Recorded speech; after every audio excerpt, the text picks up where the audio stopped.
Franco, más allá de lo político, lo que estamos viviendo, ¿cómo está siendo tu 2026? Es un año importantísimo para mí, porque, bueno, estamos sosteniendo este diálogo unos cuantos días antes del 22 de julio, que cumplo 50 años, cumplo medio siglo. Yo sé que dicho así suena peor que la mera cifra, pero es la verdad. Y ese día estreno en el Teatro San Martín, en la sala Casa Cuberta, Manifestum, un espectáculo de tipo conferencia performática en el que tendré el honor inconmensurable de acompañar en escena a Marilu Marini. Manifestum es, como dije, una conferencia performática. Esto significa que no es una obra de teatro. Y es una conferencia performática con dos ejes centrales: cuerpo y diferencia. Son un conjunto de testimonios, de experiencias en primera persona que tanto Marilu como yo tendremos a propósito de honores, el honor de leer en voz alta a lo largo de 65 minutos. En el año 1998 yo vivía todavía en La Plata, estudiaba letras y junté plata, me acuerdo, para venir hasta la sala Casa Cuberta del Teatro San Martín a ver a Marilu Marini en La Mujer Sentada de Coppi, en una mítica puesta protagonizada por ella y por Alfredo Arias y dirigida por Alfredo Arias, una obra que hicieron muchos años en París y que en ese momento trajeron a Buenos Aires. Yo participé además en este espectáculo en la selección de textos junto a su responsable artística, que es Soria Pupo, que dirige esta conferencia performática y que también hace el vestuario y la escenografía.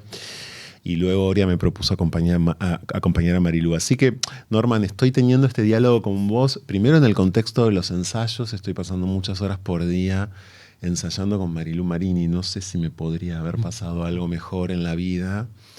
Me tiene muy emocionado y me siento muy responsable también, porque Marilu es una artista inconmensurable, de una inteligencia sobrenatural, de un poder escénico que el mundo ya conoce, no necesito describirlo yo. Y para quienes no la conocen o nunca la vieron, bueno, ojalá se acerquen por 4 únicas semanas, porque ella se vuelve a París, a Manifestum en el Teatro San Martín. Un espectáculo que insistirá sobre todo aquello que, bueno, sobre lo que yo trabajo tanto, ¿no? Dije cuerpo y diferencia, que en rigor son los dos núcleos temáticos elementales. Te cuento esto antes que nada porque, bueno, me convocaste, me invitaste gentilmente a este espacio en este preciso momento. Así que para mí en este preciso momento este es mi 2026. Luego, como se le atribuye a Buda, te tendría que responder: el problema es que crees que tienes tiempo. Y yo ya hace un tiempo que dejé de pensar que tengo tiempo. No tengo tiempo. Por lo que no sé cómo va a seguir el 2026. Pero en eso me encuentra, que es el mejor proyecto posible en cualquier momento, en cualquier año, de cualquier manera, y modestamente creo para cualquier persona, porque el otro día le contaba a una amiga mía que estar junto a Oria y a Marilu en este proyecto es para mí un poco como estar sosteniendo las conversaciones que quise tener toda mi vida. Y capaz que, viste, todos nosotros vamos conversando con un montón de personas que ni se enteran que estamos conversando con ellos, pero vas estableciendo una especie de diálogo. Es un intercambio que a veces no es recíproco, que a veces no termina concretándose. Y a veces terminás, como en este caso, creyendo que hay una especie de inteligencia para nada artificial, ¿no? Superior, realmente ingobernable, que es la que termina decidiendo que te cruces, con estas personas a las que fuiste a ver, como fui a ver yo a Marilú, y de las que fuiste siempre una especie de devoto. Todo esto ella lo va a odiar si lo escucha. Pero bueno, vale igual porque es lo que siento. Y en esos 90, cuando la fuiste a ver, Sí. viniendo a La Plata, ¿pensaste que en algún momento que ibas a poder entablar una relación con ella y trabajar con ella? No, también? no. De ninguna manera es de ninguna manera. De ninguna manera es de ninguna manera, porque además yo no me dediqué a la actuación, tampoco a la dramaturgia, más allá de que he hecho experiencias y más allá, te digo, de que ahora me dan un poquito más de ganas que antes, como de, si querés, explorar un poco más a fondo mi inquietud histriónica, no sé. Hace un tiempo yo hice un café concert, ¿no? Político, muy político, dirigido por Alejandro Tantañán, escrito por Liliana Viola, con Juanpi Mirabelli. Y un día nos vino a ver Lorena Vega, la actriz, ¿no? Que además es muy amiga de Juanpi. Y yo hacía un monólogo en Como Nunca, se llamaba Como Nunca. Y entonces Lorena me dice al final, me dice, pero vos, me dice, vos sos consciente que los actores y las actrices no somos actores y actrices de cualquier cosa o de cualquier registro. Hay actores que sirven para algunas cosas y hay actores y actrices que sirven para otras. Y no lo había pensado nunca, le decía. Lo que pasa es que yo, claro, admiro a los actores y a las actrices que son capaces de hacer casi todo, ¿no? Meryl Streep, no sé, te quiero decir, digamos, como esas figuras, Marilu Marini, absolutamente todopoderosas, que no hay manera de que la pifien en algún registro. Bueno, pero son las menos también, ¿no? Claro, no es que abundan. Y bueno, ¿qué me quería decir ella con eso? Que bueno, sí, que por ahí yo en realidad tenía mucho de actor, pero no de cualquier registro, digamos, sí de otros registros. Así que bueno, ese es mi... ahora, en este momento, ese es mi año. En la obra esta de Café Concert, Sí.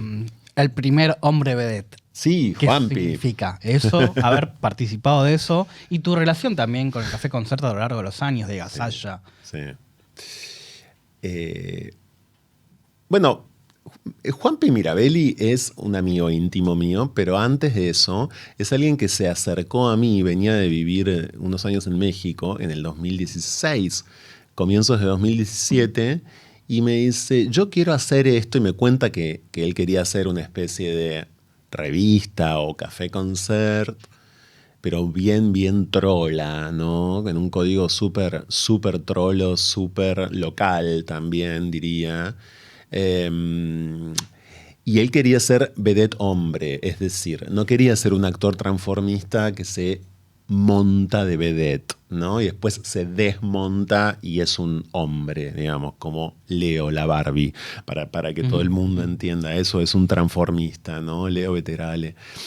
Pero sí quería que haya un hombre como es él, un hombre cis como es él, que no es trans, es un hombre. Y así, de hecho, también se define, claro, que sea vedette. ¿Por qué? Era la pregunta. El rol de vedette fue históricamente asignado a la mujer. ¿Por qué no hay hombres vedettes? Bueno, es interesante porque después nos pusimos a investigar, y no mucho, si uno investigara más, daría seguramente con datos de la historia del teatro argentino, hubo algo parecido a eso en algunos momentos de la revista porteña, pero fue diferente.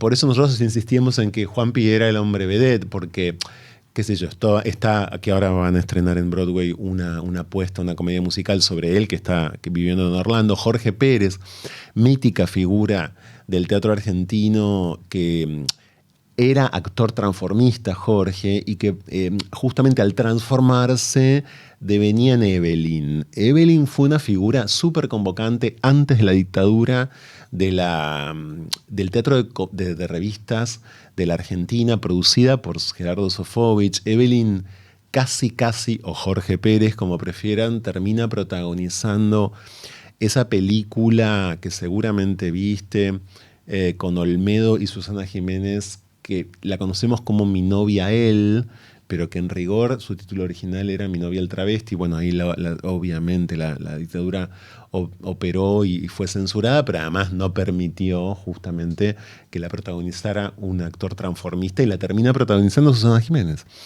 Bueno, esto ahora, repito, Jorge es una persona a la que conozco y he entrevistado, ahora llega a Broadway con una comedia musical, La historia de Jorge Pérez. Pero digo, hubo figuras como Vanessa Shaw, que también en un primer momento Vanessa fue un actor transformista, después ella misma, por supuesto, tuvo como otras derivas de su identidad y terminó siendo quien es, pese a que ella no está entre nosotros. Y otras figuras semejantes, más acá en la historia desde Yaya, mujeres trans como Cris Miró, etc. Lo que digo es que no había habido un hombre. Y ese fue nuestro gran chiste. Y como nunca es un espectáculo que ojalá algún día vuelva, nosotros en esta última, porque hicimos 2 versiones, una en 2017, 2018 y otra ahora en 2024 y parte de 2025. La sensación de esta última versión, estuvimos en el Picadero mucho tiempo y giramos un poco por el país, es que y nosotros montamos un espectáculo totalmente basado en la realidad política argentina, como creemos tiene que ser la revista, súper crítico, yo la sensación que tengo a veces es de que nos fue muy bien y también de que había una parte del público que no es que nos abucheaba o se ofendía, pero sí no tenía nada de ganas de escuchar, ¿no?, algo sobre la realidad política argentina. Y eso es un síntoma, ¿viste? Es un dato, me parece. Es un dato de la gente que va a ver ese tipo de espectáculos, de la gente que de la actualidad en general.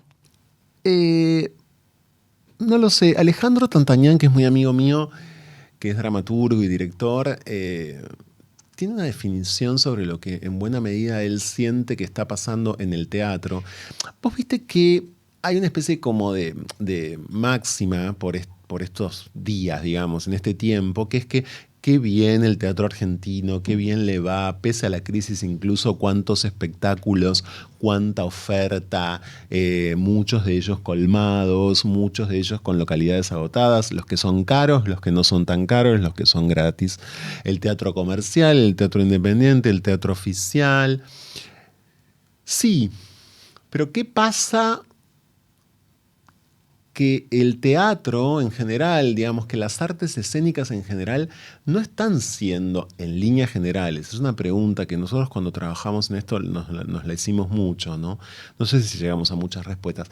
No están siendo especialmente efervescentes, no están siendo especialmente críticos, ¿no? Hay un teatro que tiene mucho éxito, me parece que es un teatro más bien de autorreflexión, de historias de diván, de historias de pareja, de qué sé yo, la siesta en el campo cuando eras chico, tu abuela, tu abuelo, los recuerdos, la adolescencia, no sé, el matrimonio, el divorcio, ¿no? Es interesante detenerse ahí. Yo no lo había pensado, se lo digo a Alejandro esto, porque repito, en general, en toda la cartelera, no es solamente en el teatro comercial. No estoy solamente con esto diciendo, ay, no, porque el teatro comercial es frívolo o es una estupidez. Ya no, claro. Bueno, es decir, ¿a dónde quiero llegar? A la idea de que, como siempre en la historia, ¿no?, si le prestamos un poquito más de atención que la debida a ciertos fenómenos culturales, a qué se producen en este momento, y nos vamos a encontrar con datos, ¿no?, con pinceladas muy específicas del presente. Uno podría haber suponido, yo mismo, ¿no?, quizás con mucha ingenuidad, podría haberme... Cuando gana Milei, incluso desde antes, imaginé que iba a ser un tiempo más revoltoso que el que es. Y ahí, bueno, empecé a llegar a ciertas conclusiones cuando empecé a detectar que no es muy revoltoso, todo lo contrario. Primero, por supuesto que estamos implosionando hacia adentro. Esto no es ninguna novedad, no tengo más nada para decir. Creo que todo el mundo que nos está viendo o escuchando lo entiende. En criollo sería reventamos en nuestras propias casas, ¿no? De allí los índices de salud mental, los conflictos intramuros, ¿no? Las violencias que no solamente por ahí ves en el espacio público, sino que fundamentalmente se despliegan en las casas, en las relaciones cara a cara, en los trabajos, en el transporte público. Pero eso en primer lugar. Y en segundo lugar, sí, bueno, creo hay que reconocerle al mileiato que supo dejarnos, digamos, cortos de reflejos. En un primer momento, ya pasaron 2 años y medio, pero en un primer momento sí, ¿no?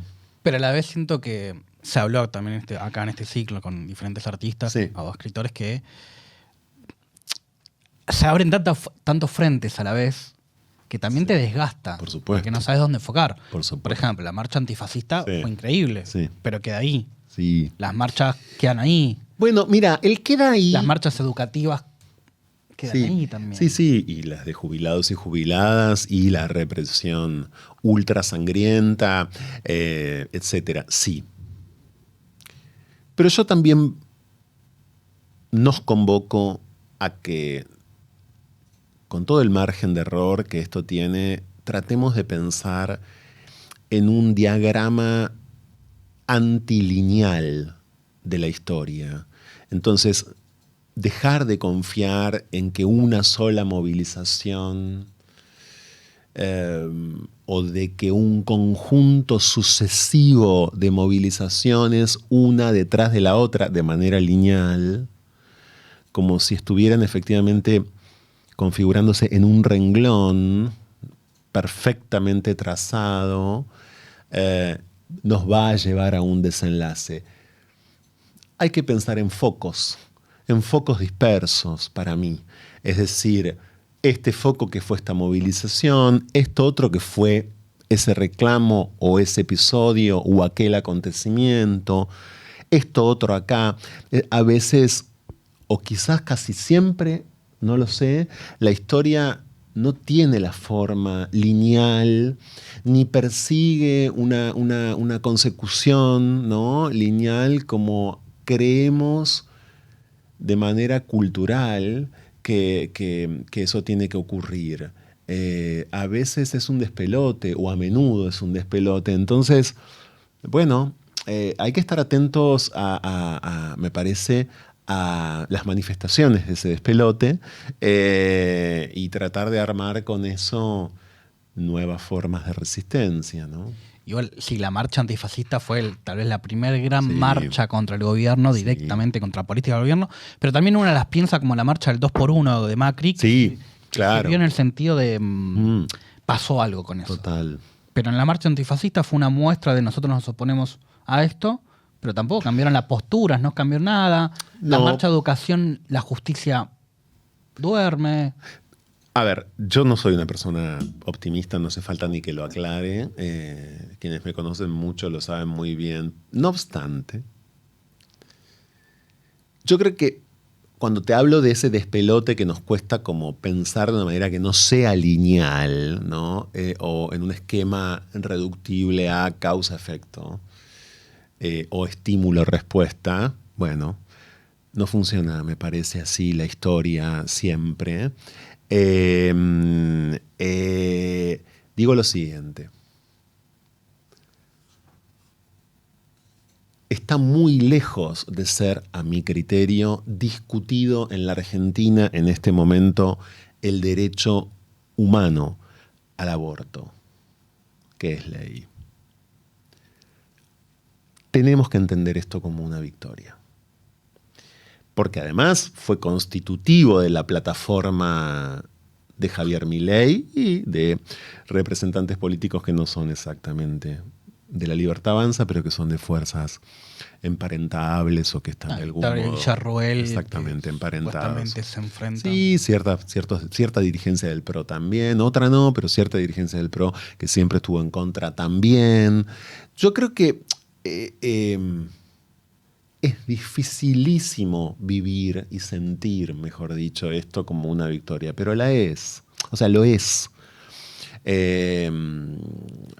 Y así como eso, otras tantas cosas en donde creo que este proceso fue encontrando y sigue encontrando cotos, que son, yo diría, más que institucionales, son casi espirituales para nuestro país, ¿no? Es decir, yo creo que fuimos pudiendo trazar límites y que esa marcha antifascista del 1F del 2024, 2025, perdón, qué impresionante.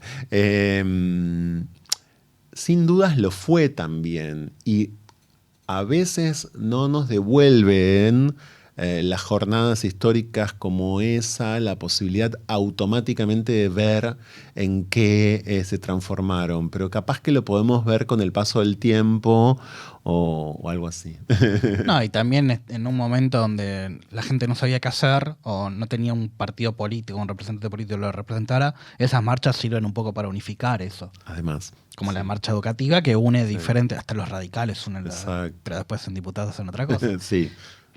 Cambiando un poco de tema, quería saber tu relación con la escritura. Sí. Estudiaste, te recibiste. Sí. Algo que me gusta mucho de tu historia es que vos no estudiaste locución, pero dijiste que aprendiste como a sacar la voz leyendo cuentos en tu casa, encerrado. Sí. ¿Cuál es tu relación con la escritura? Mira, primero que leía cuentos, y no solamente cuentos. Me acuerdo de ir por la ruta, por ejemplo, con mi padre en el auto y leer los carteles en voz alta, todos los carteles, con cada número de cada teléfono. Leía casi todo en voz alta, era insoportable, sin lugar a dudas. Porque además, bueno, nada, así como muy mariconcito, lector de casi todo en voz alta, qué sé yo. Me pongo en el lugar del adulto y te digo, qué difícil. Qué radio encendida. Programas de viaje. Claro. Pero, no, bueno, qué sé yo. Sí, no sé. ¿Sabes qué? Creo que a veces me sustraigo y pienso que yo lo único que tengo es lenguaje. Además de que por supuesto tengo lengua, como tenés vos y como tiene cualquier persona, más o menos desarrollada, por supuesto esa es otra cuestión, digo. Sí, es como mi principal aliado. Siempre le di una importancia extralimitada a la palabra, siempre, siempre. Obviamente fui un alumno al que le costó matemáticas, al que el lenguaje, que son los números, no le resultaba para nada fácil, no me resultaba para nada fácil. En cambio las palabras sí. Y desde ya, como te imaginarás, no soy alguien que crea que tener lenguaje o usar y pensar mucho en las palabras signifique no hacer. No hay nada que me irrite más que esa idea según la cual mejor que decir es hacer. Primero y principal porque es falaz, en la medida en que decir es estar haciendo algo. Si yo abro la boca o si yo escribo, o incluso, claro, si yo lanzo un alarido, si yo me comunico de la manera que sea, hablada, a través de señas, no importa, estoy haciendo. Eso es hacer. Decir es hacer algo. Digo esto porque la política ha hecho un uso completamente despiadado y antojadizo de eso, y lo vemos precisamente, qué mejor que verlo en tiempos de Milei, esto mismo, en donde básicamente con lo que te encontrás a diario es con un uso extralimitado de cierto lenguaje, con un uso extralimitado de cierta terminología, hasta casi diría la invención de una suerte de glosario de términos propios del gobierno y del presidente, ¿no? Entonces, ¿hasta dónde llega efectivamente la importancia política de las palabras? Que casi es inconcebible cualquier gobierno, en cualquier régimen, sin palabras, sin decir. Están haciendo todos los gobiernos del mundo, estuvieron haciéndolo antes, a lo largo de la historia de la humanidad, y lo seguirán haciendo porque están hablando. O si no están hablando, están usando palabras. Por lo que, insisto, es irritante seguir escuchando. El día de hoy lo escuchamos, ¿no? Esto de que mejor que decir es hacer, con sus variables, digamos, ¿no? Un asterisco a eso. Sí. En un momento político, Sí. social también, de década, donde los políticos hacen lo que dijeron que iban a hacer. Bueno, Cuanto claro. antes era... Bueno, no digo Sí. lo que iba a hacer porque no me votaban. Por supuesto, ahí ya entra una especie como de segunda discusión a plano, que sería efectivamente la de la promesa, pero esa es en todo caso más semántica, si querés, ¿no? Es decir, una especie como de segunda instancia. Yo todavía no estaba llegando ahí, estaba antes, parado antes en la discusión, que es esta, digamos, ¿no? ¿Cómo no? ¿Cómo no? No? O sea, volviendo al primero F, Javier Milei salió al mundo en Davos a hacer, y vaya de qué manera, con palabras, porque no llevó a un conjunto de trolos a ser fusilados contra el paredón para que en la conferencia de Davos vean cómo él se dedica a fusilar trolos. No, hizo lo que hizo con palabras, y esas palabras, creo que no hace falta que lo diga, desde luego sí se transforman en armas completamente letales contra las personas LGBTIQ+ en general. Entonces, creo que un interesante cambio, si querés, de concepción colectiva sobre esto estaría muy bien, para entender que todo el tiempo somos gobernados, antes que por políticos de este u otro sector, por palabras, ¿no? Hablando de esto de las transformaciones, los cuerpos, venía pensando hace tiempo, hablando con amistades también, 50 años, vas a cumplir 50, Sí. te leí que tuviste que masculinizarte en un momento. Uno piensa, los que tienen, más, ni hablar, Más ni 50, hablar. 40, masculinizarse, los que tenemos 30 tal vez, era o 20 y pico era menos, y ahora estoy viendo de nuevo que se tienen que masculinizar, que por el Sí. cambio de época también, Mm. por la violencia que enfrentan, que sufren Sí. las comunidades. ¿Cómo estás viendo esto de que se tengan que volver a masculinizar cuando éramos un país vanguardista en cierto sentido, Sí. tanto con leyes, con esto de documento no binario, que después, Sí, bueno. hay que hablar de esos laburos. Sí, bueno, por supuesto, sí, por supuesto. ¿Cómo lo estoy viendo? Bueno, regímenes como el de Javier Milei y tantos otros con los que podríamos pensar a Milei, quiero decir una vez más, digo una vez más porque en algún momento en este último tiempo a algún colega le dije esto mismo, o no sé si en mi trabajo lo expresé públicamente. Milei tiene poco de original. Yo sé que hay una parte del mundo que mira a Milei efectivamente como el showman al que quieren seguir de cerca. Yo entiendo esa fascinación circense, ¿cómo no la voy a entender? Sí, claro, hay que entenderla. Ocurre que nosotros como habitantes de este suelo la padecemos de manera directa, ¿no? Entonces, yo creo que Milei tiene muy poco de original. Es una fuerza política la de Javier Milei, que ha sabido ir a buscar a determinadas fuentes, determinados elementos. El más obvio de todos, a propósito del lenguaje, es efectivamente el concepto de casta, ¿no? Tomado de Podemos en España. Esto se sabe mucho y se habla mucho. Lo que digo es que Un proceso ideológico como el del mileiato es básicamente un proceso de restauración sexogenérica, de restauración además heterosis. ¿Qué quiero decir? Que el primer proyecto, que el primer y más, diría yo, encendido de los objetivos de un proceso como el de Milei es un objetivo no dicho, no explicitado, no del todo presente en ninguna plataforma, etcétera, pero luego, sobre todo desde que gana en adelante, un poquito más pronunciado públicamente, que es el de justamente una reorganización, con lo que esto significa en la historia argentina, de los roles tradicionales de género.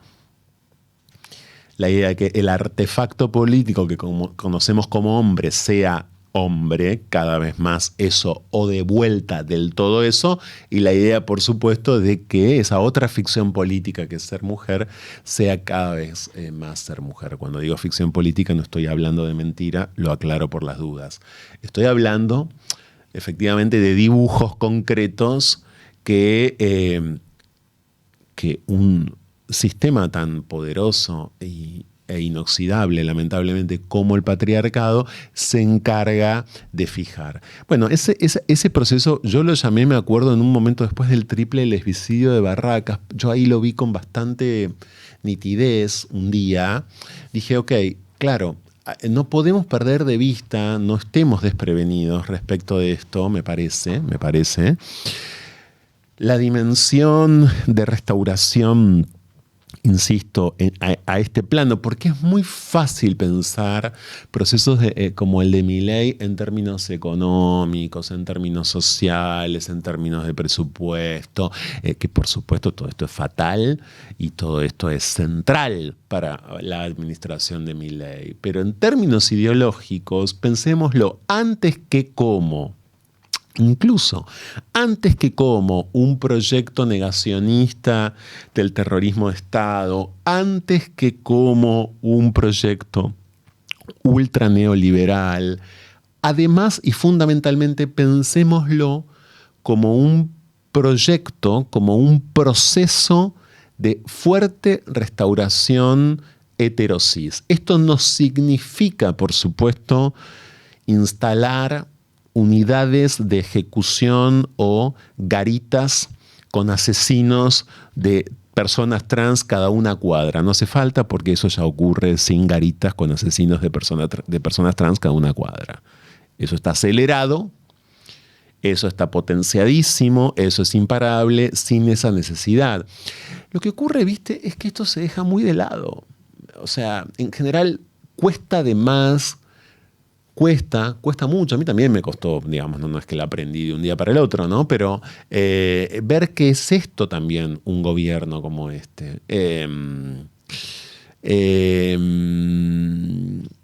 aras, además, de una normalización, porque por supuesto cuando digo restauración heterosis estoy pensando en un proyecto de, entre comillas, normalización con todo lo que esto significa, porque la cuestión vinculada absolutamente criminal, ¿no?, de las personas con discapacidad en la Argentina finalmente o sobre todo responde a un proyecto normalizador, digamos, a una idea más o menos obvia, según la cual efectivamente esas personas, justamente por ser personas con discapacidad, de ningún modo pueden ingresar a un diagrama normalizado, ¿no?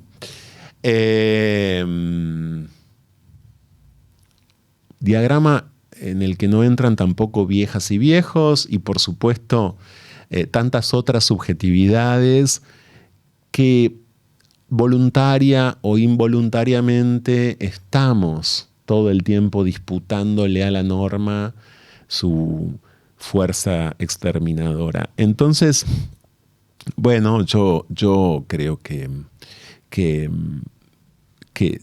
hoy efectivamente de vuelta ocupar el rol de la ficción política hombre, cómo no, está súper, súper bien visto. Y bueno, hay ya una serie, creo, de investigaciones científicas al respecto, o avances en la investigación científica al respecto, porque viste que todos los CryptoBro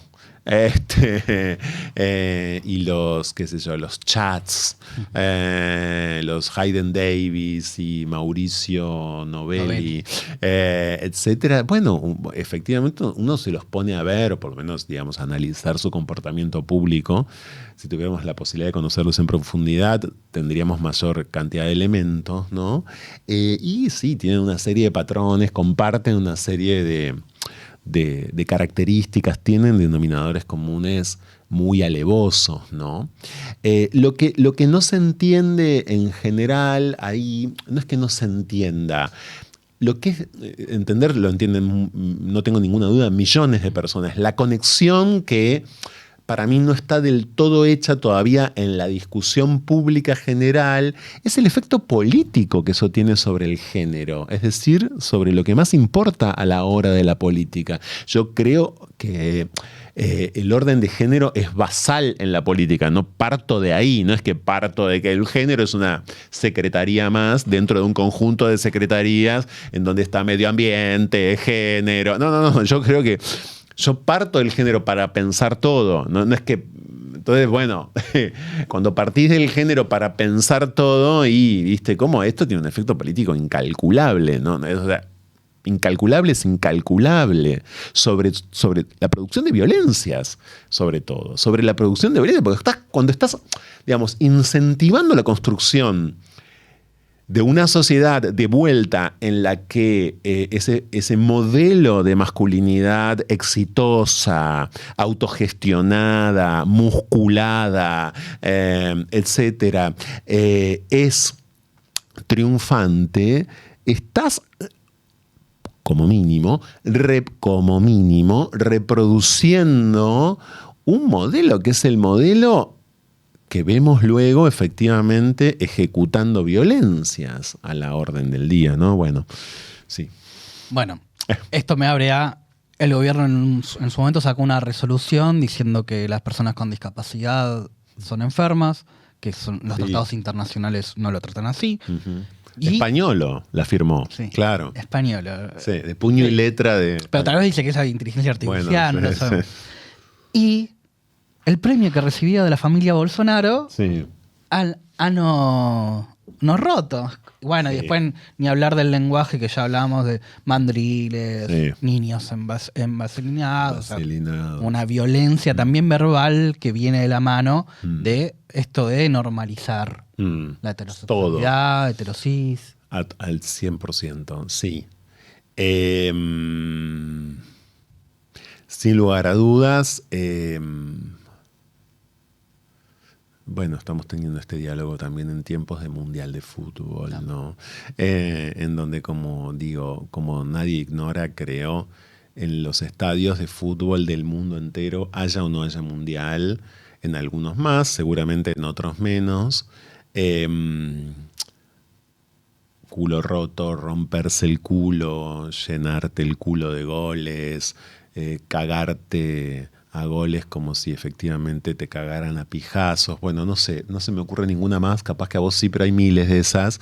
Es efectivamente sinónimo de victoria y básicamente de humillación para quien efectivamente recibe o es más derrotado. Que dominación es humillación. Esto también es algo que no quiere ser del todo pensado. Acá te diría algo con independencia igual de los tiempos políticos. Por supuesto está agravado y usado de una manera hiperbólica por Javier Milei y adláteres, pero es preexistente a Milei. Y hasta podríamos pensar que va a ser incluso posterior a Milei también, si no están dadas, si las condiciones para intentar exterminar esto, digamos, o erradicarlo, no son condiciones más fuertes, ¿no? Está desde antes, desde siempre y desde antes, y yo no recuerdo ningún momento político de la Argentina en donde haya habido un interés orgánico en que estas prácticas realmente desaparezcan. Para las personas gays, es decir, para los varones que no somos heterosexuales, es casi a veces también muy frustrante no terminar encontrándole la fuerza que tiene que tener esta explicación. Es decir, lo que eso significa. Y ahí hay otra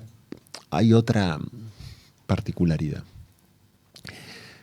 Yo tengo casi 50 años, pero eso está ocurriendo hoy también con pibes, varones, en potreros o en canchas de fútbol barriales o en clubes que tienen 10.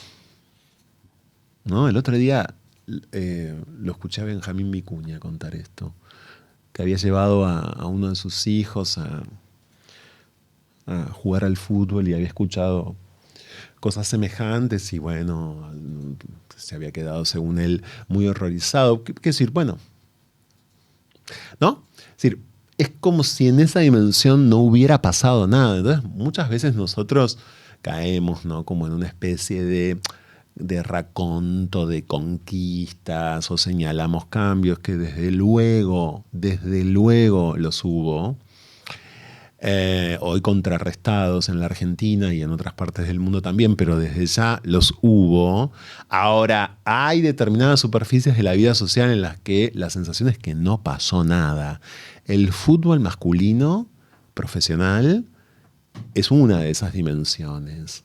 Que siempre es notable eso, porque viste que el fútbol femenino efectivamente tiene un montón de mujeres que son lesbianas y que son lesbianas públicamente y que, digo... Pero es notable. Y lo digo, y me parece, me resulta necesario que se vuelva a decir tantas veces como sea necesario, sobre todo porque es demasiado importante el lugar que ocupa en la sociedad el fútbol masculino profesional como para que se deje de lado el hecho de que allí no pasó nada, de que allí nada cambió en una práctica simbólica tan preponderante, tan masiva, de tanto interés para miles de millones de personas en el mundo entero. Nada ocurrió en materia de, si querés, por decirlo de una manera demasiado protocolar, respeto a la diversidad sexual. Hay una cosa de, bueno, es el folclore, es lo que está permitido, entre comillas, y a la vez en estos, más allá del fútbol especialmente, pero en estos deportes de equipo, siempre hay una excepcionalidad. Pienso en el jugador de Colón, sí, por supuesto. Pero, sí. Que es una nota vieja, pero recién reflotó ahora. Sí. Pienso en un jugador de básquet de Boca. Pienso en los jugadores Sebastián Vega. En vóley. Pero son excepciones que tampoco rompen la lógica. No, y por otro lado yo estoy pensando en el fútbol. Digo, a ver, puede ser que en otros deportes pasen algunas otras cosas. Igual, en líneas generales no, porque por algo... perseveran y tanto los equipos gays, por ejemplo, los equipos LGBT de deportes, que siguen siendo espacios a donde pueden ir a jugar un montón de personas, a desarrollar sus deportes, que por H o por B, directa o indirectamente, a veces de manera más alevosa, a veces de manera más sutil, se sienten excluidas de los espacios tradicionales, ¿no? Como en vóley, como en natación, como en básquet. Ahora, yo estoy de acuerdo, sí, claro, en general son excepciones, por eso son noticia también, ¿no? Es decir, el jugador de Colón de Santa Fe es noticia porque es una excepción.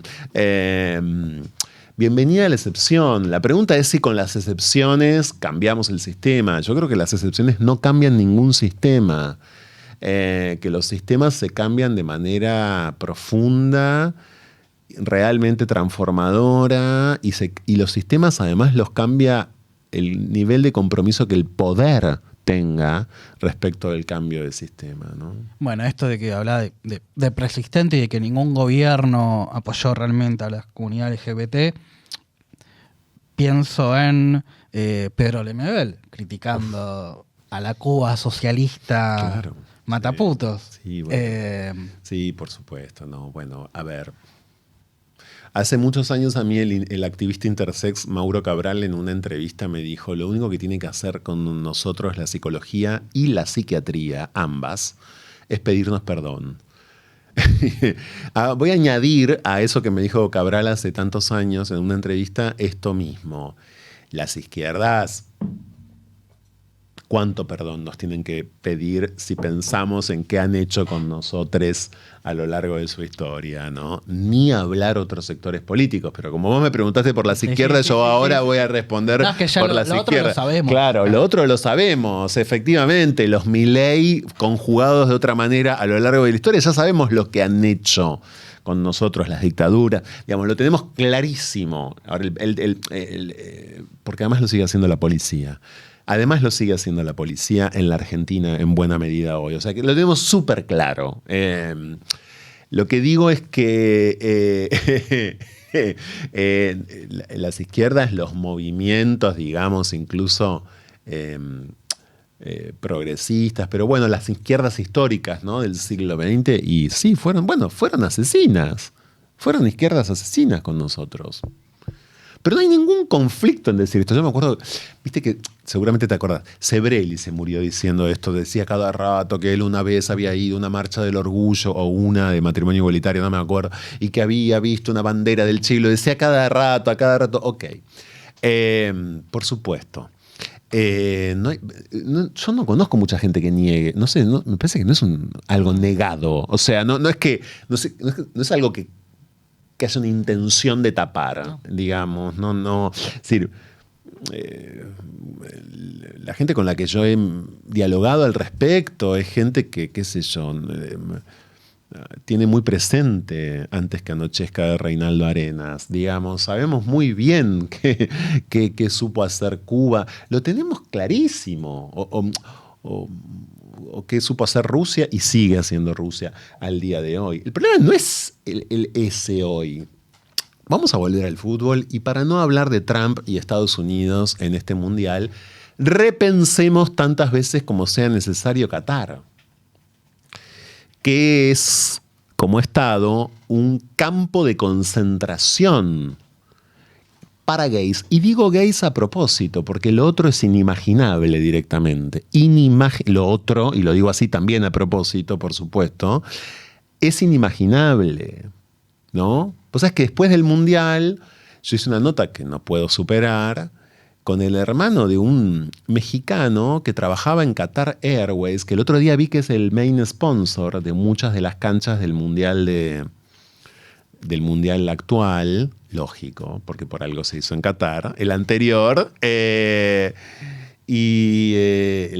experiencia de este mexicano que era comisario de a bordo de Qatar Airways, no sé si es Airways o se llama de otra manera, pero de la línea oficial de Qatar, de aeronavegación comercial, este mexicano estaba viviendo en Doha porque trabajaba en esa empresa del Estado catarí, y fue víctima de un ataque homofóbico y de una tortura por parte del Estado catarí que se desplegó a través de Grindr. Porque él conoció a un hombre con el que quiso tener sexo una noche en Doha, Qatar, a través de Grindr. Ese tipo llegó a su casa y era de la policía catarí. Entonces usó Grindr, efectivamente, para que él vaya preso. Y cuando va preso, además, le hacen estudios, análisis clínicos, por supuesto sin consentimiento. Él es una persona que vive con VIH, entonces al enterarse de esto, la policía catarí además lo destinó a otra celda aún peor y le propinó torturas extras, además por ser una persona que vive con VIH. Volvió a México, está sano y salvo después de mejor dicho, yo no sé si está sano y no sé si está salvo, pero digo, su vida sigue en México hoy y es una historia que ocupa un núcleo central para la lucha de muchas ONGs de diversidad sexual del mundo. Bueno, esto es el Estado catarí, ¿no? Yo diría que hoy, para no seguir pensando en el Che Guevara de Sebrelli en la marcha de matrimonio igualitario, me parece que, o sea, me parece que es esto. Y ojo, con toda la trampa que eso tiene, porque también yo estoy hablando de una especie de extremo, que es lo que hace el Estado catarí. A veces no hace falta irse a extremos tan fuertes para pensar cómo subvivimos en el mundo hoy, ¿no? Cambiando un poco de tema, hablando de periodismo, ¿cómo estás viviendo este momento del país con el periodismo? Trabajando en la tele, con diferentes opiniones, habiendo trabajado en Intratables, donde vos te fuiste antes de que surgiera Milei, que cambiara a un aspecto político partidario, por decirlo de una forma, y una bajada de línea constante contra el gobierno de turno. Bueno. ¿Cómo lo estás viendo? Primero, sigo siendo un trabajador. Si me hubiera quedado en Intratables en ese momento, probablemente te diría, soy un trabajador, pero tengo mayor cantidad de plata. No la tengo. Esto responde mucho de lo que acabas de decir. Quedado? No, pero hace unos años trabajé en un programa de radio que tuve que se llamaba Francotirador, en Splendid, con una productora que es una chica muy joven, tiene menos de 30 todavía, que me dijo, vos estabas en Intratables, en el primer momento de Intratables. Le digo, sí, yo estuve 2 años, hablaba con ella, ¿no? Me dice, me mira en un momento, ¿no? Algo de los millennials que voy a contar es interesante. Y a propósito, esto que me preguntabas vos y que nos puede llevar a cierto comportamiento de sectores jóvenes de nuestra sociedad, que muchos de ellos, sobre todo los hombres, como sabemos, votaron a Milei. Esa mujer me dice, me dice, pero claro, vos, me le salió del alma, me di cuenta yo. Me dice, vos tendrías que ser millonario. Porque vos estabas en Intratables cuando estaba Jonathan Viale.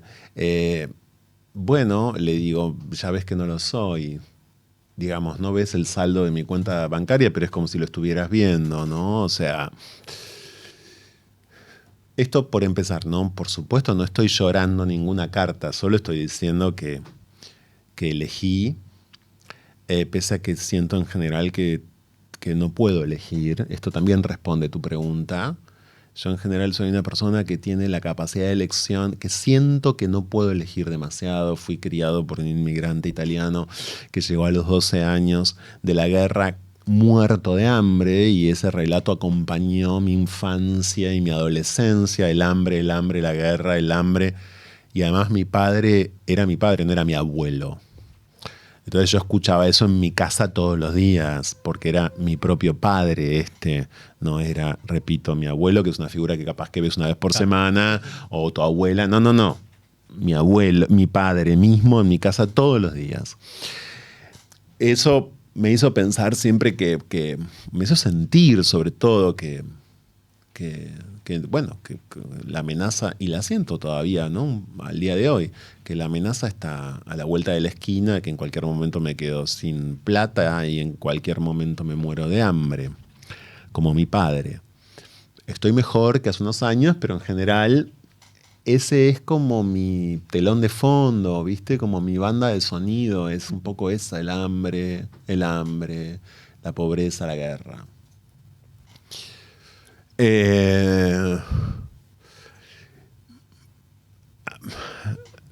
Yo no sé muy bien en líneas generales cómo veo el periodismo. Sí puedo decirte que por supuesto, por un lado extraño muchísimo el periodismo que yo siento que ha sido formador y deformador para mí, eso por supuesto, pero para evadir la nostalgia igual,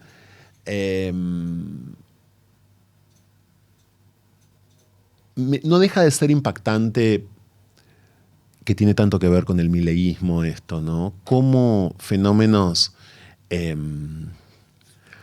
muy convocantes de la comunicación, más que del periodismo hoy, alardean de su ignorancia, ¿no? Eso es bastante...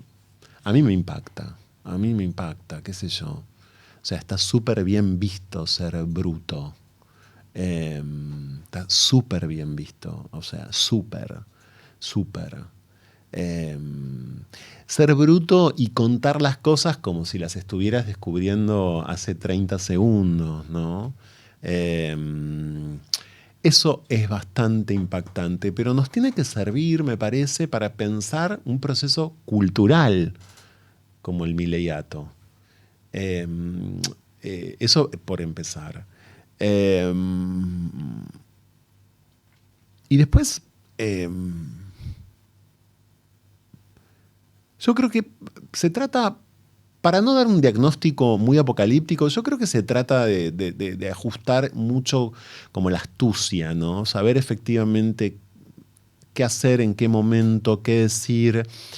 El otro día me llamó por teléfono una amiga mía, una mujer trans, que acababa de leer cosas absolutamente, por supuesto, abominables y condenables que dijo al respecto de las personas LGBTIQ+, el presidente electo de Colombia.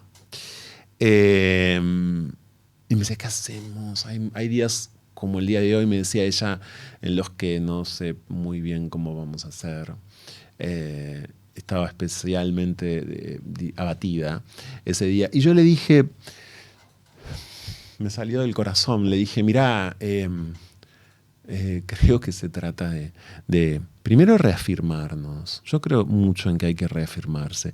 No importa que todo lo que nos circunda sea en general tan salvaje, tan orgullosamente ignorante y tan asesino. Importa que sepamos encontrarle maneras, que sepamos encontrar maneras de reafirmarnos, de incluso reinventar nuestras propias proclamas, cargarlas de otro significado, encontrarle otras conexiones. El otro día, a propósito de tu pregunta, estaba escuchando un podcast que entiendo que es muy exitoso, ¿no? Y no lo voy a mencionar, sobre todo porque no importa, porque me interesa responder esto que me preguntás vos a través de este ejemplo. Y los conductores le preguntaban a la entrevistada cómo hizo para sostener un matrimonio como el que la entrevistada tiene desde hace, ponele, 60 años. Una cosa así. Como un valor. Y yo me quedé pensando, digo, bueno, este es un fenómeno hoy muy convocante, esto en teoría es nuevo, esto en teoría es una manifestación, digamos, como innovadora de la comunicación, y a los pibes les gustaría tener matrimonios de más de 50 años. Es un problemón. Pero ¿por qué es un problema? No porque tu proyecto de vida sea tener un matrimonio 1000 años. Buenísimo si es tu proyecto de vida, no tengo nada para decir. Lo que digo es que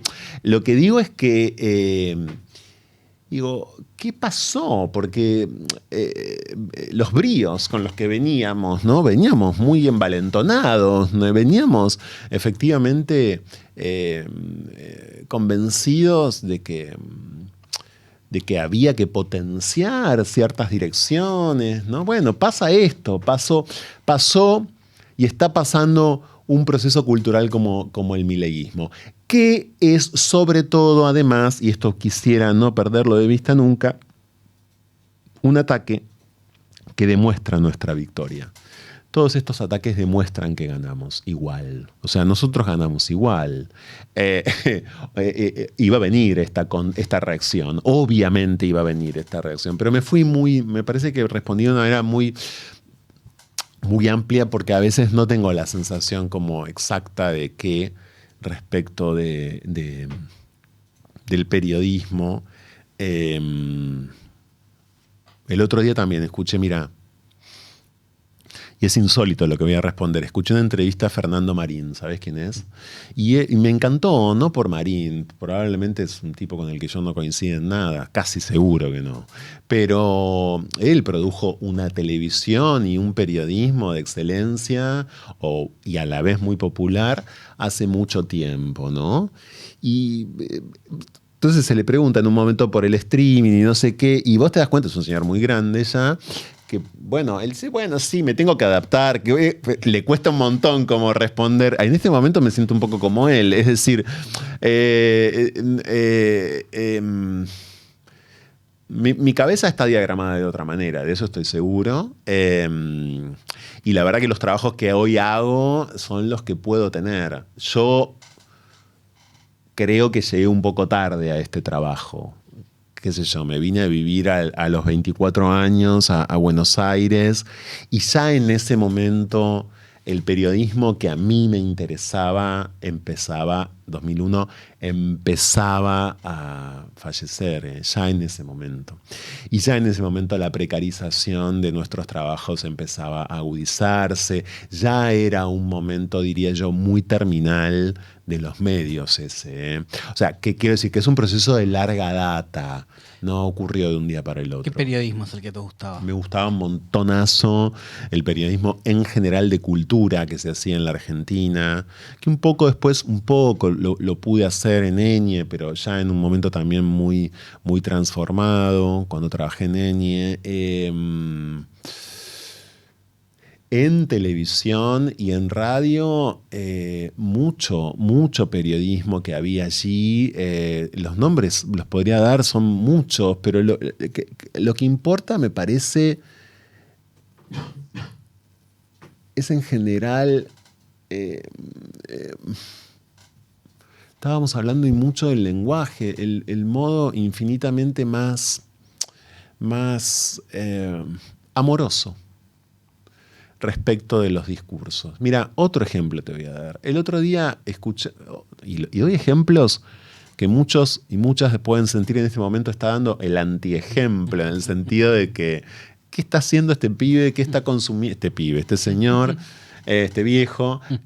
¿A qué está escuchando? ¿No? Otro día escuché a propósito del episodio que involucró a Florencia Peña, escuché una editorial de Fernando Bravo en Mitre. ¿Y qué querés que te diga?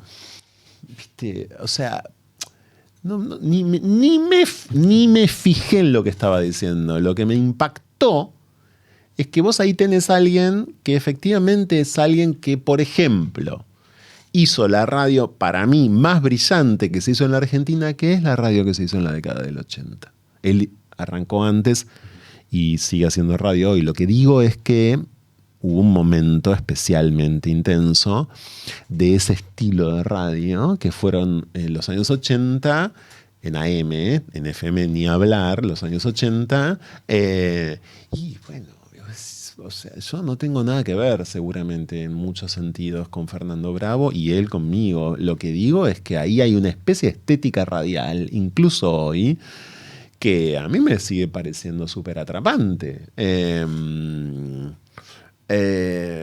Y digo esto porque sería fácil para mí citar como casos obvios de consumos que yo sí he tenido, digamos, y consumos que además me apasionaban y que me generaban una identificación más o menos inmediata, qué sé yo. Pero no es el caso de Bravo. No sé, la radio, incluso, qué sé yo, no sé, la radio que hizo Magdalena Ruiz Guiñazú a la mañana, no sé. Digo, la verdad que... y vuelvo 1001 veces a la radio porque para mí era o es, no sé en qué quedará la radio, dónde irá a parar, pero absolutamente prioritaria, ¿no? Una pregunta cortita que me abre Sí. esto. ¿Son brutos? ¿Hacen los brutos? No sé, yo pienso en política, en Patricia Bullrich. Sí. ¿Es bruta o se hace y sabe a quién hablarle? Pero bueno, hablando de los medios, de los periodistas.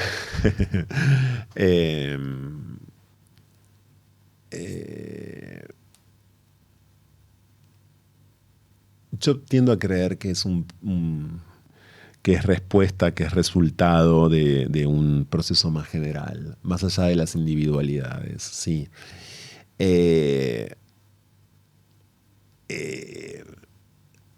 El otro día, viste que se popularizó mucho esta idea para mí fatal, según la cual, ahora no me acuerdo bien qué le dijo Carlos Pañi a Adorni, cómo lo calificó, pero era... Tonto mínimo. Sí, no, sí. algo de ineficiente, pero usaba la cognición muy mal usada, porque no viene a cuento, porque además la cognición puede ser, digamos, un problema de cognición, puede ser puede ser un problema de salud, es un problema de salud mental, etcétera. Pero digo, más allá de eso, yo creo que no, yo creo que es resultado de un proceso, sí. No me parece que puede haber personajes que hacen una puesta en escena un poco más deliberada, entonces sí, se hacen un poco más los brutos porque estiman que eso es mucho más rendidor. No digo que no, puede ocurrir, pero de todas maneras me parece propio o me parece el lastre casi obvio de un deterioro como súper fuerte. Mirá, hace unos meses yo estaba investigando para un libro que estoy escribiendo, cuando puedo. Bueno, en este momento no lo estoy haciendo porque estoy tomado por los ensayos, pero estaba investigando para ese libro. Estoy escribiendo un libro sobre Manuel Puig y doy con una persona que yo no conocía. No sabía ni quién era, nunca la había escuchado nombrar en mi vida, que tiene 87, 88. Una poeta y traductora argentina radicada en París hace muchos años, llamada Luisa Futoransky. Recomiendo leerla. Su poesía es bellísima. Luisa... bueno, después de mucho investigar, doy con su teléfono, la llamo por teléfono, vive sola todavía en París, repito, hace mucho tiempo, y Luisa me cuenta en un momento dado que ella, en los años 60, en Buenos Aires, tuvo un programa de radio que duró muchos años, en vivo, a las 7 de la tarde, en Radio de la Ciudad. Por ese programa pasaron, por supuesto, muchos y muchas. Iba a cada rato Silvino Campo, iba Borges, iba Manuel Puig, iba Manuel Mujica Lainez, fue Piazzolla en muchas ocasiones. Muchas veces el programa se hacía desde el Colón. Bien. Eso le permitió a ella, desde una radio pública, en ese caso, la Radio de la Ciudad, luego hacer radio en español para la comunidad hispana de Japón en la radio pública del Estado japonés, ya en los años 70, y hacer otro tanto luego en la radio pública china. Yo, que como vos sabés, tengo un programa de radio en la radio pública que en este momento se dedica a poner en valor su archivo, es mi programa. La verdad que me largué a llorar. ¿Por qué? Porque en la década del 60 todavía en la Argentina tener, por ejemplo, un espacio semejante, fíjate a dónde te podía llevar.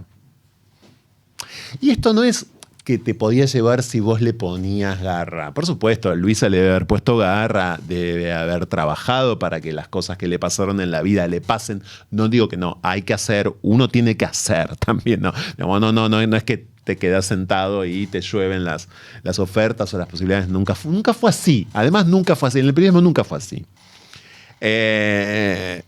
Lo que digo sí es que igual si estabas sobre un suelo, digamos, un poco más firme, ¿no? Si estabas pisando un terreno que era una especie como de vidriera, o que era un lugar tenido en cuenta, o que era un lugar promovido, acompañado, ¿no? Apoyado, no solamente por plata, sino también justamente por propaganda.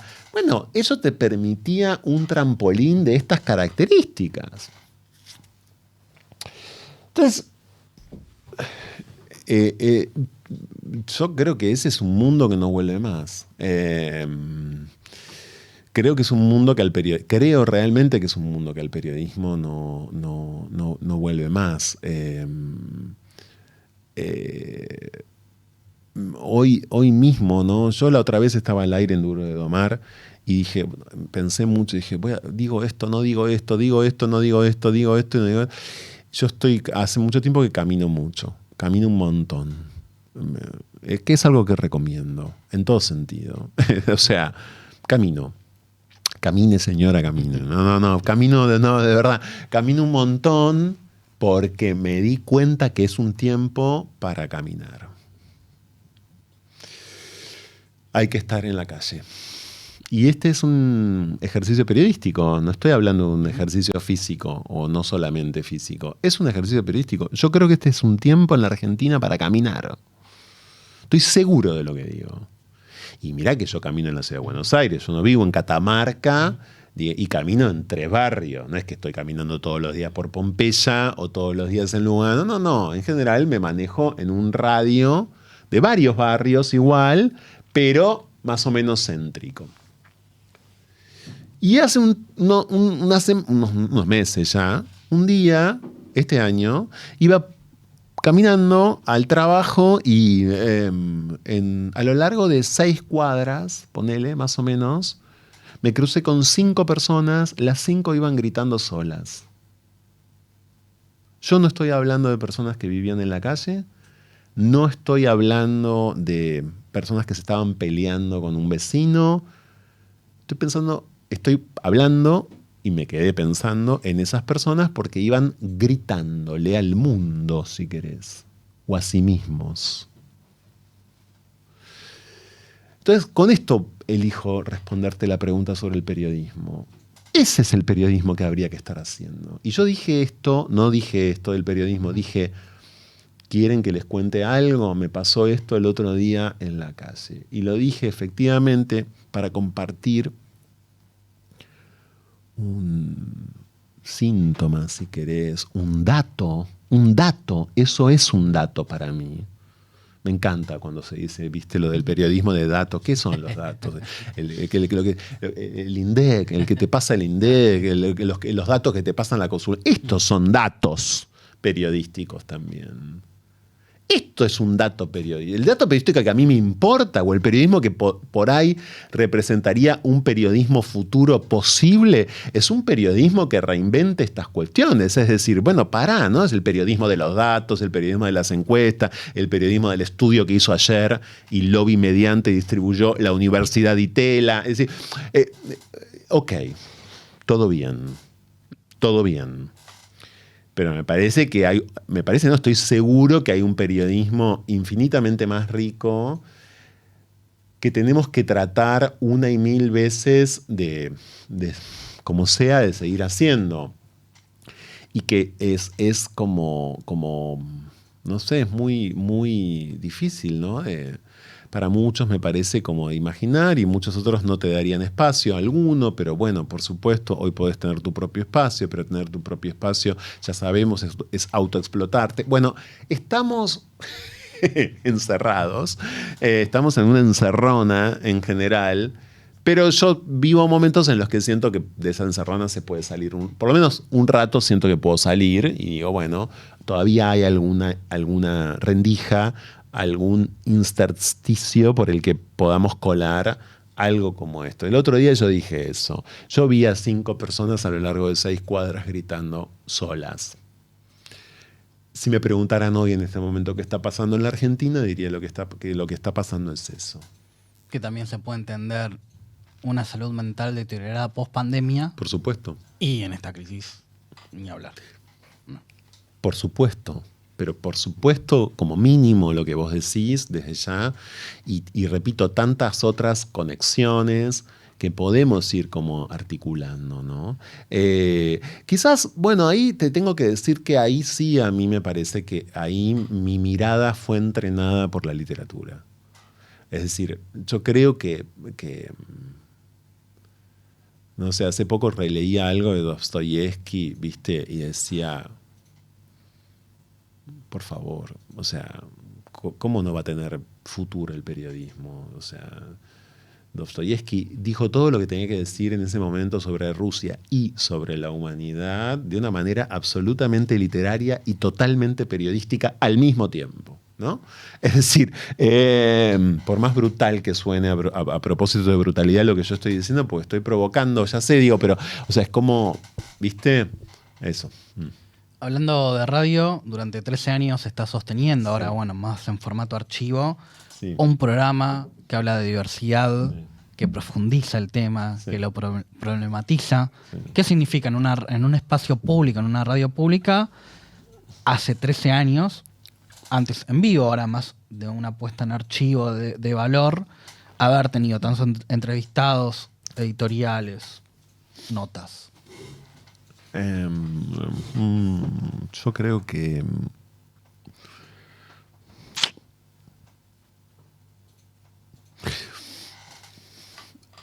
mira, también, primero y principal, siento que en este preciso momento que Manifestum en el Teatro San Martín, acompañando a Marilú Marini, como te conté al comienzo de esta charla, es el desenlace de ese proceso. Yo me siento premiado. Ese es mi premio, digamos. O sea, porque estoy allí justamente porque pude hacer el programa de radio que hice, y el programa, como bien sabés y dijiste, fue sobre diversidad sexogenérica, y eso a mí además me permitió aprender. Y el resultado de ese aprendizaje es lo que me lleva a ser considerado, tenido en cuenta para semejante aventura como será esta en el Teatro San Martín. Es decir, que terminada esa aventura, que va a terminar a mediados de agosto, podría decir, hasta acá llegué, porque no sé si algo más importante me puede pasar en la Argentina. De verdad, creo que no. Creo que no. Por todo esto que estamos narrando, porque no están dadas las condiciones, entonces no me parece que algo más importante pueda pasar en la Argentina. Para pasarme a mí en este sentido. Yo me siento súper orgulloso del trabajo que hicimos, por supuesto, muy orgulloso. Como te dije antes, me hubiera gustado que el trabajo, por supuesto, me abriera mayor cantidad de puertas, como le abrió a Luisa Futoransky en la década del 60, que terminó en la radio pública china y en la radio pública japonesa. ¿A qué país te hubiese gustado ir? No sé, a muchos, pero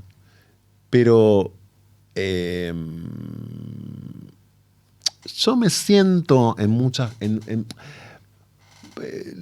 Mira, te traje a colación el diálogo con Luisa Futoransky y me encanta poder hablar de ella, porque es una persona también muy poco conocida en la Argentina y de algún modo su poesía es tan linda que no está leída, creo yo, como se debería leer, o tanto como debería leerse.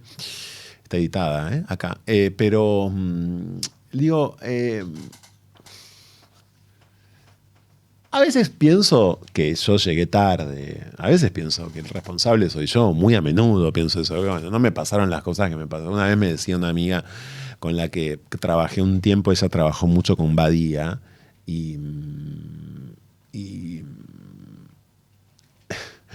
me dijo, ay, Juan Alberto, yo creo que le hubiera encantado trabajar con vos. Bueno, cuando yo un poco pude empezar a trabajar, Badía tenía todavía trabajo, después se murió, qué sé yo, lamentablemente. Digo, no sé, me parece que también por mis modos, por mis formas, fui haciendo y sigo haciendo lo que puedo, ¿no?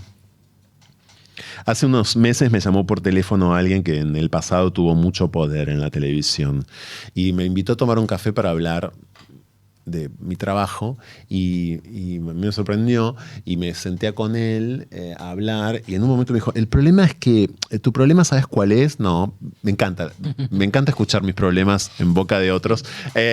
No, lo digo con mucho afecto. Y me dice, tu problema es que yo creo que muchos ejecutivos a vos te escuchan, te ven y se encuentran con un puto que piensa, y eso les parece, no quieren un puto que piense, pero no porque lo quieran afuera, sino porque les representa algo que les molesta, prefieren uno que no piensa. Es una fórmula muy simple, todos pensamos, no importa cómo, pero pensamos todos, los putos, los no putos, los putos así, los putos así, todos pensamos. Lo que estoy queriendo decir es otra cosa, ¿no? No sé si esa es la solución. No sé si esa es la verdad. No sé cuál es la verdad. Pero, qué sé yo. Me parece que yo a veces llegué un poco tarde, sí. No sé. A veces tengo esa sensación, otras no. Pero sí tengo la sensación de que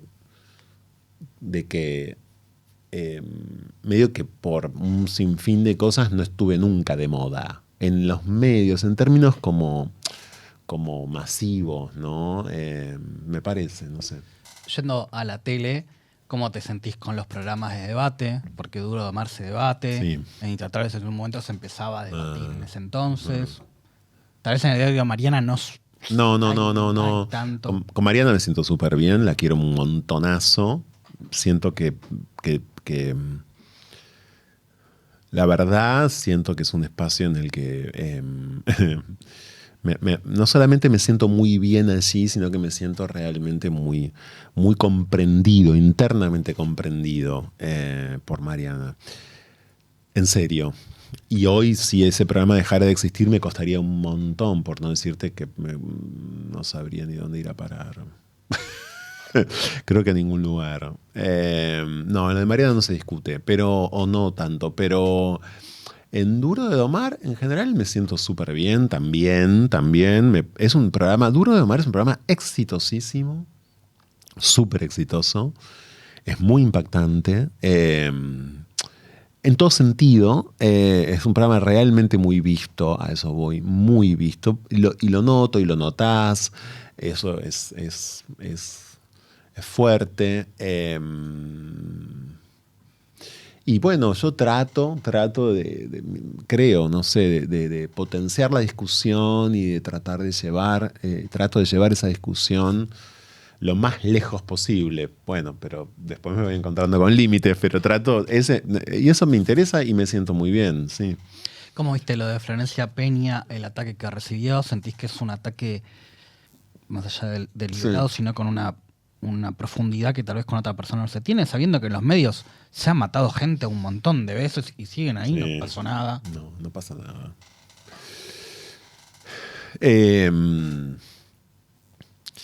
Por supuesto, Florencia se equivocó. No voy a ser original diciendo que se equivocó. Desde ya cometió un error. A mi criterio, no fue un error intencional. No creo, la conozco a Florencia, no creo.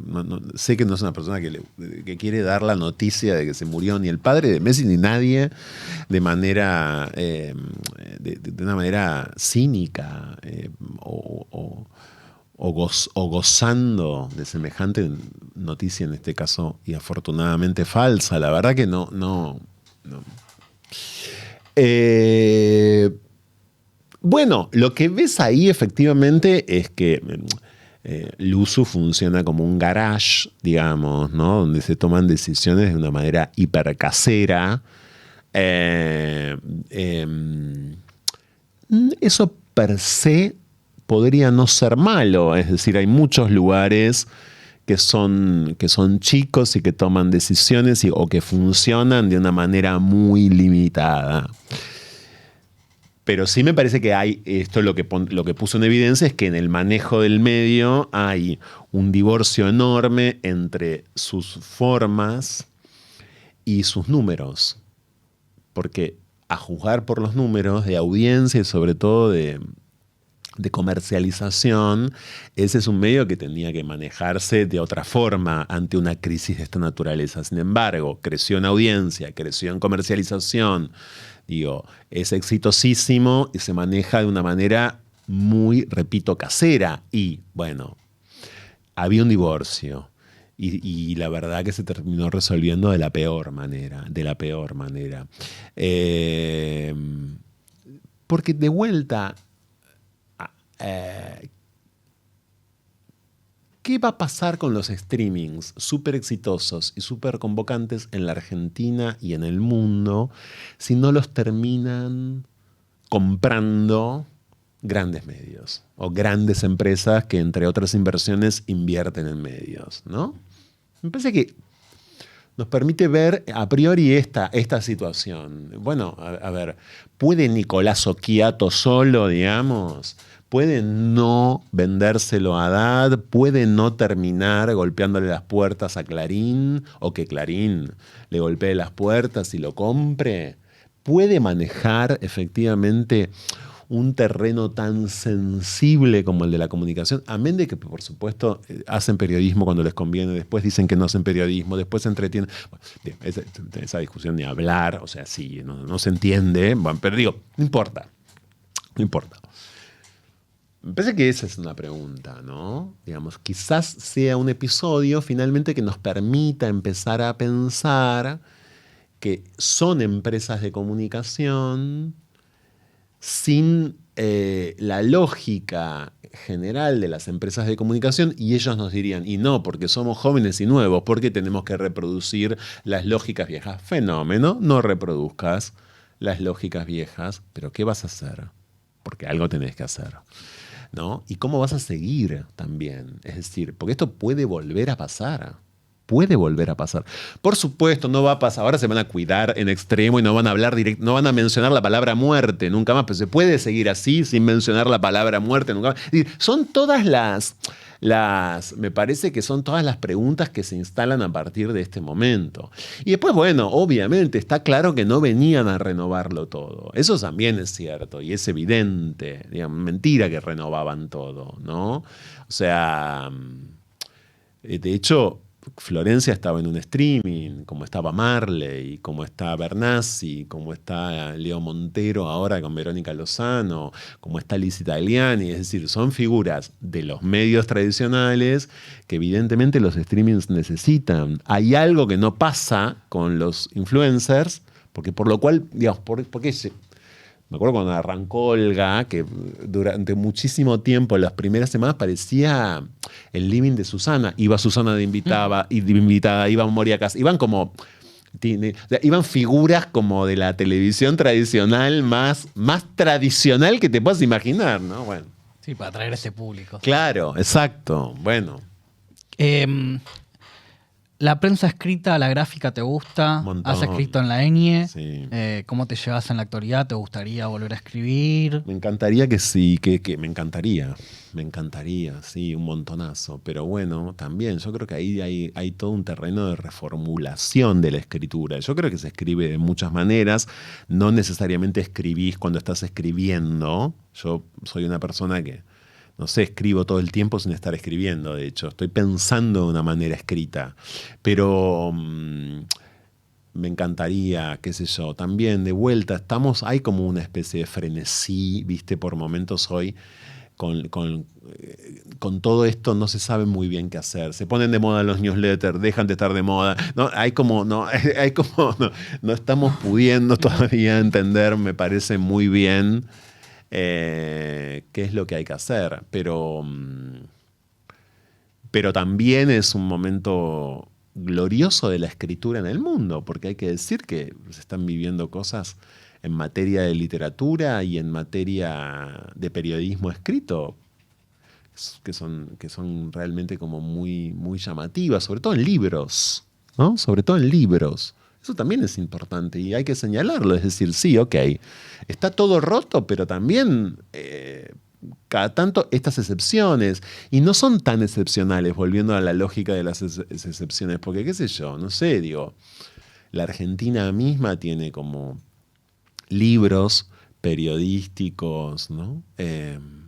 Súper exitosos, que son periodismo, por supuesto, que son súper exitosos, que se venden en el mundo entero, que alcanzan un montón de traducciones a un montón de lenguas, y eso es periodismo. Es decir, hay un periodismo que se fue a vivir al libro impreso.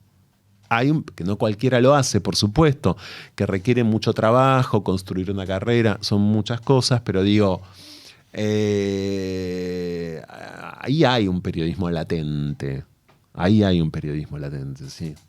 Para cerrar, quería preguntarte por Teresa. Sí. Ya casi 18 años. Los primeros años siendo padre, que siempre contaste que heredas a tu hija, pudiste descubrir realmente la sexualidad, pero yo la quería pensar en el tema de la crianza y en cómo pudiste reconfigurar tu crianza, sabiendo que fue una crianza dura, con una madre violenta, con episodios de abuso. ¿Cómo, si pudiste resignificar eso más allá de los años de terapia? Siendo padre, viéndote como padre en los primeros años, meses. Sí, porque no tenía, la paternidad o la maternidad, ni hablar, peor, no te da tiempo. Entonces, en general estás administrando tiempo, ¿no? Sí, sin dudas. Sí, yo creo que sí. Yo creo que me permitió Teresa, además de todo lo que me permite y me permitió desde el 2008 cuando nació, me permite hacer tabula rasa. No significa darle la espalda, no significa reprimir mi pasado, olvidarme, taparlo. No, todo lo contrario, no. La verdad que es la persona además con la que vivo, porque mi hija va y viene, ¿no? Pero muchas veces está conmigo en mi casa. Y ahora te diría que cumplo 50, como ya dije, que ya está más grande. Le encuentro cada vez más sentido a la experiencia. Siempre tuvo muchísimo sentido, pero cada vez que pasa el tiempo más sentido le encuentro. Y hay algo que pese a su adolescencia y sus ocupaciones y bla, me parece fascinante, que es que me siento súper acompañado. No sé si he estado tan acompañado en mi vida como la compañía que representa Teresa. Creo que no. O sea, uno podría decir en términos peronistas, eso es una compañera, digamos. A mí me gusta cuando decís que ella tiene muchos padres y madres. Sí, montón. Se lo digo muy a menudo porque, bueno, crece con muchos adultos alrededor, ¿no? Su madre, el marido de su madre. Hemos sido muchos en el pasado, muchos. Por supuesto, como su mamá y yo estamos vivos y formamos parte de su vida, finalmente la madre es la madre y ocupa ese rol ante digamos, en su subjetividad, y yo soy su padre y ocupo en su subjetividad ese rol también.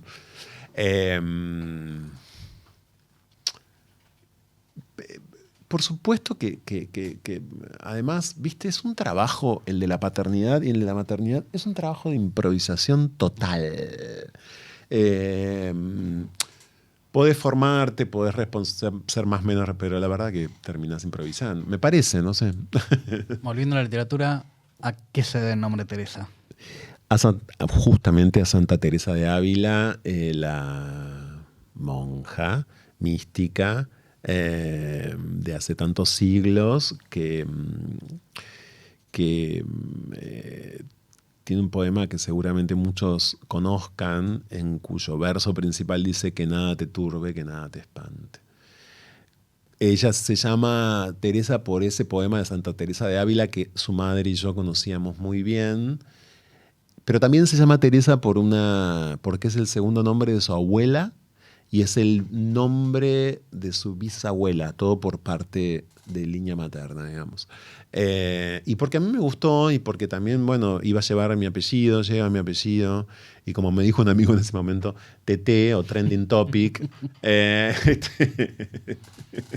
Trending Topic. No, me gustaba cómo suena. Ella, bueno, no sé ahora que no voy a responder por eso. No sé qué en este momento qué siente con su nombre, no sé. Lo tendría que responder ella, no lo voy a responder yo, no. Franco, gracias por la charla. A vos, Norma, muchas gracias a vos.